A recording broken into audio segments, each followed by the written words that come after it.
All right. Hey, everybody in Social Your Sales Live world. We're coming across on three different platforms right now. And I have Dom Cristelli with me today, who's a Chief Sales Officer at Velocio. Dom, welcome. Thanks for having me, Brandon. Humbled and honored and privileged to be part of your podcast here. Hey, everybody. I appreciate that, Dom, and thanks for being here. And Dom and I are actually fairly geographically close to each other. I'm gonna have to. I think we've got you scheduled to come be on the non-live podcast as well. Maybe we can even convince you to come in the studio. Next week, I think. Yeah, I just got to confirm the schedule. I think it's the 10th, right? Week from Yeah, tomorrow. Yep. absolutely. Hey, Dom, we talk not just social based selling here and digital enablement and all that, but we really talk about sales. And as a chief sales officer, you and I had a conversation around the experiences your company had in 2020 through 2021 and how it's influencing your strategy and plan moving into 22. Do you want to share that with everybody? I think it's pretty relevant to what most people are going through. Yeah, and the timing is great. I just spent a week in Utah with my fellow SLT or senior leadership team members, kind of finalizing the budget and our strategic plan for 22. So we're just in the midst of wrapping that up. But to get to your question, yeah, 20 was different for everybody. We didn't when you plan 20, nobody was expected a pandemic, and we had lofty goals. We were very fortunate. I have an awesome Velocio here. We built an awesome sales team, and 20 was the best year in the history of the company, despite the pandemic. We were in the right opportunities. I think one of the best part of our sales team and what I look for in salespeople is their ability to generate their own pipeline, being able to go out and Mhm. network, and that's how I had success when I was carrying a bag as a rep. So in 19, when the world was kind of open and free and everyone was still going to lunches and conferences and things like that, we built up a really strong pipeline. And a big part of that was the relationship we have with our largest partner in Microsoft. We've been able to go out and meet with them in person in 19. Then in 20, that got shut down. I went from meeting with a Microsoft person almost every week to I haven't seen a Microsoft person face to face in well over a year. So that's a big Wow. change for us, and neither is our team. All of our interaction has been like this. But Yeah. 20 was a spectacular year for us. We were in the right deal. We had the right team. We built up a good pipeline, and most importantly, the opportunities that we're in, they needed to do something. They kind of buried their head looking at the pandemic and the economic situation we're in, and said, "Hey, we are." A lot of the companies were spinning off of bigger companies or startup companies, and we just executed in those deals really well. So 20 was awesome. 21 got off to a great start because we still had a lag with those deals, and then in 21 it changed because we didn't have that ability to go out. Yeah. We missed a whole 6-7 months of our team being able to go out and networking, so we had to do a Yeah. lot of that through social media and through relationships and things like that. And in 22 we've learned for what we did in 21, and we're kind of mixing both with the hopes that Mhm. in 22 we're going to be able to get back to those in-person meetings and alliance meetings and meeting with our partners and so forth. Yeah. Gosh, Dom, you said a lot there. Thank you for that. I want It to was a go little back. long-winded. Sorry, Grant. No, no, no, I didn't mean it that way. You said a lot of really good stuff there. Thanks. Um, I think a lot of companies had similar experiences where the pipeline from 2019 carried them through 2020, and they didn't have that moment of, oh gosh, what happened until first quarter, end of first quarter 2021, when they started going back and looking at the pipeline and noticed that the well was running low. Yeah. Was that was your experience as well, if I remember correctly from our conversation? Yeah, for that was a big part of it. Yeah, because like again, we weren't able to do the things that our sales team, other than close deals, does really well. So we kind of Right. had to get scrappy again, and we used a lot of we our sales come from a lot of our influencers and a lot of our partners. Not only just Microsoft as our large publishing partner, but we partner with CPA firms. ADP is another one of our partners. So we partner with a lot of these big selection firms, accounting firms. They're what we call, spheres of influence, Right. within prospects. So we've, had to take a different approach and start meet with them virtually once things kind of calm down, and and even updating them via LinkedIn and things like that on special things that Velocity was doing, whether it be IP, releasing a new product or a new Mhm. offer. We had to find different ways to get that message out, and kind of on the rebound from that now, building our pipeline back up. Yeah. What were some of those different ways of getting your messaging out specifically that you used? Yeah, a lot of it. Well, a lot of it was LinkedIn. So big, publishing things on LinkedIn, offers, things like that, and then getting our Microsoft partners to share that as well. Mhm. So that was probably the biggest thing that was different. What was really more different was it was more on the micro level than the macro level. Where before, you have a marketing team that kind of does that for you. We'd be a lot more scrappy, and we had to have our individual sales reps get those messages out and be conscious to make sure that they were sharing them and sharing Mm. posts throughout social media, to making sure that our prospects and our partners knew we were still open for business. I mean, we took on a mantra in 20 once the pandemic hit. It kind of started by accident, and we started closing big deals. And I kept saying, "Hey, Velocio is open for business," and that was kind of our internal rally cry, was Velocio is open for business. So we had to keep that message going. And a lot of that was through social media, because we obviously Mhm. weren't able to do that in person. Yeah. And was it team they were sharing the posts? Were they doing anything else with that content and communicating it with your customers or prospective customers? Yeah, it was mostly prospects, but yeah, the team did a great job, of that same team that does an awesome job of networking and getting out there, was able to kind of transition to doing using social media and LinkedIn to share those messages. We were guided. It just wasn't cowboy effort, going out there and just randomly putting stuff out there. But it was done with thought and done with guidance, Mhm. and we shared messages. We put special offers out there. Just we're conscious about making sure we were sharing them. But it was not only to our prospects, but as I keep mentioning, the word partners. Microsoft, they Mhm. had to keep them up to date on what we were doing, and that they could see that we were still, getting through the pandemic successfully, and they could see that, as well as those other partners I mentioned, like CPA firms and those type of companies. Yeah. Very cool. I'm really curious. I love hearing that there was a strategic social effort, because honestly we don't hear that a lot. I mean, one of our best, I think, tools for customers that we do is a social strategy workshop where we really break down the senior leadership's view that social media is social media, Facebook, pictures of food, and break it down and going, hey, how do we look at this as a communication medium that's going to help you accomplish your goals and hit your objectives, and we come out of that with a social strategy vision statement, if you will. What did that look like for you all? What was that process to get strategic with social? I wouldn't say we were strategic about it. Like, it's something that we had to do. We were forced to do it. Hmm. I'd say what that's done, though, is in our 22 plan, is it's certainly changing how we're getting much more strategic in 22, because we saw the results of it that kind of helped backfill our Mm. pipeline as we went along in 21. So in 22, we've made concentrated efforts to hire on our marketing team, digital media specialists. I think Phil, one of the guys on our team, helped promote this event for us. So that's one of the things that he does.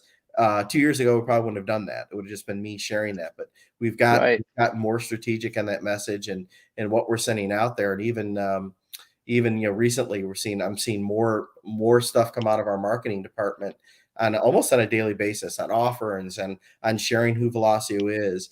And I think it comes across in 2 points. One, it's great for prospects and our partners, but it's also great for recruiting. It's good Yeah. for potential candidates, not only potential prospects, but to see what Velocity is about, to see our culture out there a little bit in social media, and hear those kind of things, and Hmm. get to see that, hey, we're the cool Dynamics partner, the cool Microsoft partner to come work for. Yeah, that's fantastic. One of my partners through DLA Ignite is speaking at a event tomorrow, and I think it's a European-based event. But we were going through part of his slides, and it was so exciting because he took one of our customers and said like, hey, this is what they look like before, with some of the posts that they were doing, and then here's what they look like now, and the effects that that was having on their business. And it wasn't just revenue, which is great, right? Size of pipeline, quality of pipeline, speed of pipeline flow, but it was also the kind of the unexpected, although we always know it's expected, but for them it was expected, was several new hires that they were able to receive without recruiter fees. Yeah, So that's huge. I mean, I think it's especially now. I've never seen a more competitive market for people. Especially coming out of the pandemic. I mean, I'm in mhm, direct competition to get new team members on board with not only other Microsoft partners but just all other technology firms. And a lot of people are in high demand in sales and marketing and consulting, and you're also seeing the salaries go way up because it is so competitive. But to be able to use social media to make your firm or your company stick out there a little differently. And I think it's yeah, more important to show, if there's ways to show the culture, because I think everyone wants to feel like they belong to an organization. And we certainly, feel that way at Velocio, and that's our message in building that culture. yeah, You have to make that part of your messaging when you're putting stuff out there, for sure, whether it be social media or anywhere else. yeah, absolutely. That's I appreciate hearing that from somebody that's at the C-suite level, understanding that the value it has beyond just the revenue creation. What are some of the things that you learned in 2021 that are really influencing 22 for you? Oh, one of the things, it's all over the place. I think one is, again, people were always important. When I look at leadership, I follow the servant leadership model, and Hmm. in realizing how important your team members are. I think it's been even more so over the last 2 years. Whether it's that, hey, there's a lot of folks on my team I haven't seen in 2 years. It's hard to believe that, Yeah, and making sure that we're staying in touch with them. I think as we continue, it's even more important to make sure that that's happening, because if you're not talking to them, someone else might be. So, that goes for people and prospects. So I think yeah, that's one lesson that we continue to to look at and make sure that we're taking care of our team hmm, members and taking care of our people. From a sales perspective, I think it's the biggest thing is keep feeding that pipeline, right? And again, that's not a new lesson, but again, with way kind of had a drop off and not being able to get out in person, look at being creative in ways to create new pipeline and drive that pipeline. And I'd say yeah, that the other lesson is that I think everybody kind of knows this, but it's, what do you do with cloud technology? We're very fortunate that we've thousands of customers on legacy systems. Keep continuing to educate our customers so they can see the value of the cloud, and hmm, staying, keeping them educated and staying on that platform, or moving that platform to cloud basis is another yeah. important. So make sure we're continuing to do that. Yeah, so a lot of what I hear, I appreciate hearing that part with your customers, and how you're saying things like, "Hey, if we're not communicating with our team or with our customers or prospects, somebody else is, and we Yeah. got to figure out new ways of staying in front of them." And obviously, my bent is that social, and I love doing it. Right? Social isn't social media. Social is a very strategic communication tool when you're strategic with it. Um, I kind of laughed at myself when I did this because I saw the picture, I saw the video and how silly I look when I do it, and started thinking, You gosh, mean maybe I should stop doing that. But I had a really good point there that kind of escaped me for a second. this? But what are some of the ways that, or some of the creative or unique ways that you're using to stay communicating, whether it's internal team or current customers or prospects? Yeah, everyone thinks they're doing something different, and as I talk to my competitors, and we're not. I Right. think everyone is doing this, and even when I interview people, and we're looking for some sales leaders, and as I'm interviewing those sales leaders, I say, "Hey, what did you do different in the pandemic?" I get the same answers, which is great because it means that I think we're doing the right thing. But I think Right. team having happy hours over teams, but being creative with that, make it obviously there's got to be a little work involved in that, but I think you can separate that and having, a teams meeting focused on your forecast, but then maybe a little later on, it's focused on a happy hour or even doing games and finding, being able to, we do like guess who, having people put names in a hat is something that an interesting fact that you may not know about them, right? And getting Right. to know each other, because a lot of these folks on our team are not, I just haven't seen people in 2 years. They haven't seen each other in person in two Right. years. And a lot of them are new hires who haven't never even met. So making sure you're kind of conscious of that and don't take that for granted. Yeah. And making sure you're maintaining that culture from there. So, we use, we're Microsoft partners, so we use Teams an awful lot. That was one way. One another way we've done is we have an annual customer event. And prior to COVID, Yeah. we met in 4 or 5 cities with our customers and flew a big team out there. Where here in Atlanta, we're fortunate the Georgia Aquarium is one of our customers, and we host a big event for Atlanta customers there. And we do it in a couple of different other cities. We weren't able to do that for a couple of years, so we pivoted quickly, and to keep that touch with our customers, we did a virtual event, Mhm. and we learned a lot the first year. Second year, we did it even better, and then this year, I thought was our best effort, and we even had we're fortunate to have Lance Armstrong actually be a keynote speaker of ours, which was really interesting, and felt very fortunate to get him and talk about change and things like that. So very relevant. But I think keeping those events and making sure that your customer base and your prospects can see that the things that you're doing, and it's a challenge to talk about technology and what you're pushing technology and pushing the envelope, and not being able to do that in person, and try and do that in a 30-minute to an hour long webinar in a series of those. But as long as you're getting that message out there and your customers and prospects are seeing that, and it gains a lot of excitement, a lot of momentum. Yeah, absolutely. That's really cool. I know I participated in a virtual whiskey tasting about a month ago where I get a FedEx with Yeah. three bottles, little bottles, and they were labeled like ABC, and then there was a sticker that had the full labels on it. And once you tasted and did all that, then they told you which one was which. And it was pretty cool. And I, was sat here on a Friday afternoon and tasted some whiskey with people around the world, and or at least around the country. Right. And yeah, that was pretty cool. And it's not the same, but it also doesn't take as much of my time. Right, right. Well, we did, my wife and I, in February for Valentine's Day. I surprised her in one of our favorite vineyards. We did a private virtual wine tasting. They sent us the wine we would do, and I Ah, actually had some friends come over. I did find out though, Brent, I'm not very good at that, because when you're doing a wine tasting, you're supposed to put little things. I was pouring them y- like this, and yes. it took a long time to get through it, and it was a good time. It was a good time. But they would show, again, it's hard not to be there, but the company, the vineyard we did it through, did an awesome job, and they would take the camp, show us what the vineyard looked like right now, and had a couple grapes there. It was like we were there. So it was Yeah. pretty, we weren't, but still they made it a very pleasant experience in unpleasant times. So yeah, I think Yeah. that's the impact that we can have. My only fear of this whole thing, though, is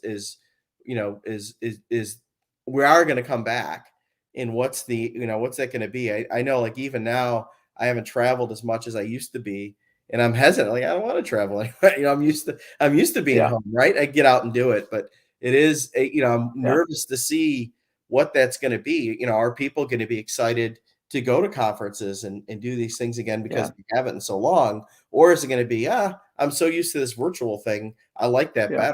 better? That's a decision. Hopefully, we're going to have to evaluate, coming down the road Yeah. too. I'm really curious about that. Do you mind sharing a little bit about that with how you and the leadership team are looking at that? And I'll give you this example. We had a customer who I believe now it was in July, 400 employees, one location. Everyone was pretty much based out of the same location. They sent an email out to everybody in July saying, "Hey, we're going to go back to the office starting October 1st." and they thought they were doing some pretty neat things of saying, you only have to come in 3 days a week. You could choose those 3 days, coordinate with your, team, blah, blah, blah. And they had like 25% of the people that resigned. Like, Yeah. I'm not going to the office anymore, and there's plenty of jobs out there right now. And they had to backpedal and change and regroup. Like, how are you looking at this? No, we haven't had that exact experience, but we've been conscious of it as we roll back into the offices. I think one of the things I think as you're building a culture, it is nice to Hmm. have people in the same building. I don't think it's necessary though. I think if you empower your team, they will build the culture. As leaders, you can't dictate culture, you can empower the culture, and then I think that's how you build a real culture. But I do think you have to be conscious of it, especially to your point. Well, it's so competitive out there. We can't. I don't think any company, Velocio or any company, can dictate right now. Hey, you're going to have to come in the office 3 days a week, Right. because there are other companies out there saying you don't have to. But those are Mhm. discussions we're having now. I don't, and it's not necessarily a productivity issue, because we've had one of our best years through the pandemic when nobody was going to the office. So I don't Yeah. think it's a productivity issue, but it's kind of, hey, how do we make sure we're building that culture? Giving people an opportunity to work from home is great and an important part of the culture, but also making sure that they're getting together. I think you have to balance that out. And if you're going to be, keep with the work from home atmosphere, you're going to have to make sure that when you do have something, an activity that's out of the office for the team to get together, that you push people to go. That's Right. my fear, is that we're so comfortable in working from home. I get up at 6 and work a few hours, take my kids to school, come back, and I'm there Hmm. till 6 or 7 there, and I'm used to it, right? Yeah. But it's not the same for that's not the same for everybody. Yeah. Well, I 2 weekends ago, I had a blowout in my car on the freeway, which, I pull over, I change it, throw on the On your spare. donut. What's that? Throw on your donut. Yeah, I was on my donut, and I came home, and I went and I started trying to schedule a time to replace the tires, and they weren't open on Sunday, or they were, filled up on Saturday, weren't open on Sunday, and I was like, okay, well, I'll just take care of it later. Well, I realized that next week, I honestly just didn't leave the house outside of going for a run or a walk around the neighborhood. Um, I during the pandemic, I moved enough of a gym into my basement Yeah. that I don't go to the gym anymore, and I go for walks and runs, and I didn't touch my car that whole week, and I totally forgot. And then on Saturday, I went out to go do something and was like, "Oh crap, I'm still on a donut." Like, I had to scramble around and get tires bought. I actually Yeah. had to replace all of the tires anyway. And it was that moment of just going, I didn't leave my house, or at least, kind of my neighborhood area, the whole week. And I was okay with it. I was productive. I was connected with my team. I've done, prospecting. Like, this is an interesting world we live in. I had a similar situation. I didn't drive my car for months. We went somewhere as a family. We took my wife's car, but I didn't drive almost a year. Yeah. And I just, all right, well, I probably, we're coming through it. I need, take my son to a practice, and it didn't start. I'm like, well, of course it didn't start. I didn't start it That's for a right. year. I didn't think about it, Yeah. and I had very similar situation. And Yeah. next thing you know, okay, well, now all the tires went flat, and I got to get a new battery. And you just like, and you're Yeah. like, well, do I really even need the car now? I didn't drive it. My life hasn't changed that much, but Yeah. yeah, it's similar. You get so used to this. But I Yeah. do, when you look at, obviously we're both here in Atlanta, right? So you look at we got our Braves, although I'm a Yankee fan, but I am rooting for the Braves. The stadium's right down the street from my house, and all my local Braves fans, go Braves. But that's been exciting to see, them come out for the World Series games. And not only that, I know tonight the Truist Stadium is selling tickets for people to go and watch the Right. game. People are sitting out on the battery and watching the game on the big screen. I think that's a great sign that things, Yeah. people in Georgia and Florida have been kind of a little different during the pandemic, Yeah. for sure. But it is good to start to see that, of people getting out and doing Yeah. doing social I, things again. I really hope it continues. Yeah, I'm really curious to see how that's going to translate into the work side. Because, like you just Yeah, said, you're C-suite, I'm C-suite, and they're still. I'm like, I like that I'm not traveling so much as much. I mean, for me, the budget is, we've just saved a lot of money by not traveling, yeah. and we're still doing our prospecting, our conversations, we're filling the pipeline, we're closing deals, we're servicing customers, and our customers don't expect us to be there, and some of them don't even want us to be there. And so I am really curious to see. Yeah, I think everybody's ready to be out and be social in their personal life. I'm not sure if they're ready to go out and be live in their business life as much as they were before. And that's just my opinion, my observation, and it's going to No, be interesting to I see. I agree. I agree. I think it is going to be something we're going to have to look out for and see. I don't know how these still we Microsoft the user group had a big conference in Houston this week, or I'm sorry, this month, and it was kind of loosely. It wasn't a Microsoft concert; it was a user group, and it was lightly attended. But Yeah, people, the good news is people did attend. There wasn't like right, there was hundreds of people there. Usually, there's a lot more. That was a kind of a good sign. At least see some people did get out there and do that, and right. hopefully that stuff kind of continues. I do think the business world needs a mix of a virtual like this, and that's Yep. definitely has an important place. And as I look at hire new sales reps and look at that, I need to make sure that they're equipped, that they know how to leverage technology in this way, and leverage Hmm. LinkedIn. I always tease our sales team. A lot of times they'll ask me, "Hey, can you call this executive over at this firm?" Absolutely. Tell me what the things you want to cover. I go look at that executive on LinkedIn, and I see that my own sales rep hasn't even connected with them. That drives Right. me crazy. And I've connected with them. You're asking me to call this person, you should. So those are type of things we look for Yeah. as you're hiring the new talent. Make sure that they have those skills that can Yeah. develop it. But also able to do those type of things in person too. So it's a good balance. Yeah. Yeah. Yeah, I had a guest on about a month ago that was a sales leader that shared his story about making a hire, a pretty significant hire, and it said pretty equal, pretty much the same type background, everything. He said his decision came down to the fact that one of them had a demonstrated a social presence, that they used it for networking and social networking and expanding their network and sharing content and engaged with other people, and like demonstrated those social based or those digital based prospecting activities where the other one didn't.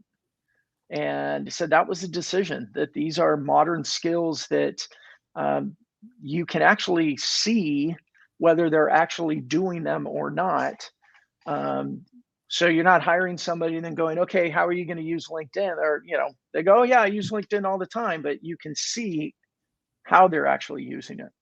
Yeah, I think as you're speaking, I had a thought in mind. I think it's important when you look at, from a sales talent and sales rep perspective, they have to be able to have the great conversation one on one. No doubt about it. That's a talent that not a lot of people have. Great reps have that. But what the best of the reps have is they have the ability to have a very good conversation with many. And Right. that's where that social aspect comes in. And Yeah. that's what separates a good rep to that, going from that good to great concept. Those are Yeah. one of the things you look for in sales talent. Yeah, and that's always been the case. As you just said, that's always been a key indicator of your most successful sales reps in a company. And it's the same thing now. It just could potentially look different in a social environment. So, as we wrap up, Don, is we talk about this digital enablement with your sales teams and using LinkedIn or building these one-to-one conversations to one-to-many. Are there any specifics that you would share with the audience of what you're doing that's helping as you move into this digital social enablement time of your business? It's not that hard. I think it's just being conscious of it, making sure that, to your point earlier, that you have a plan for it, and that you've got complete buy-in from it. It's not Yep. just a marketing approach, right? Although we love our marketing folks, it's an all team member approach, not even Right. just sales. We've got consultants out there. Our best influencers in our firm is our great consulting team. Their ability to go out, we sell the deal and we don't move on, but we stay in touch.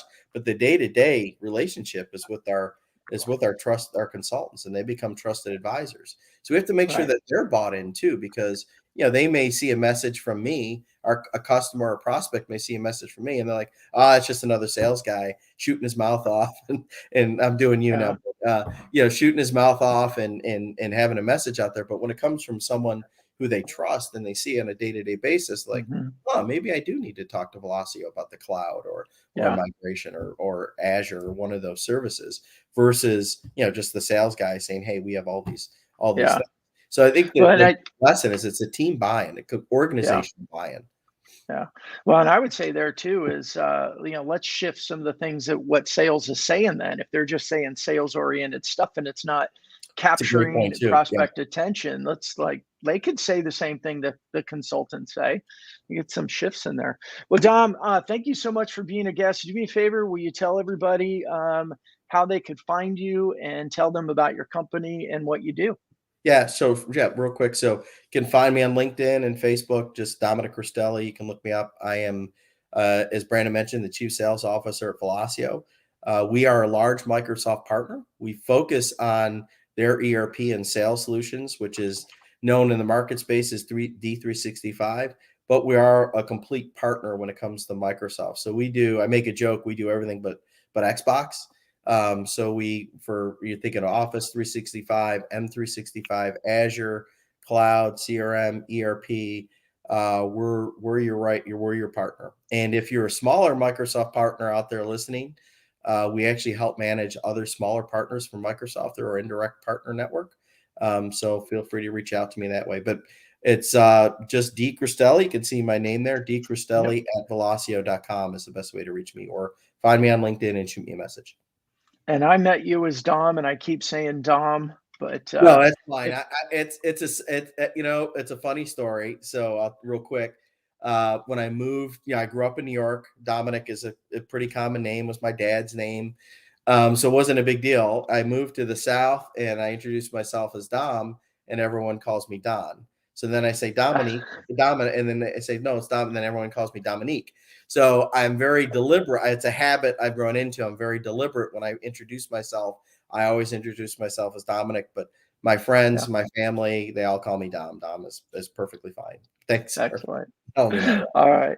Well, Dom, thank you so much Thank for you. being on Social Your Sales Lives, and I'll see you whether online or Next offline. week. I'm not Yeah. sure yet, but I'll see you next Wednesday as you come on the formal podcast that we do out of the studio.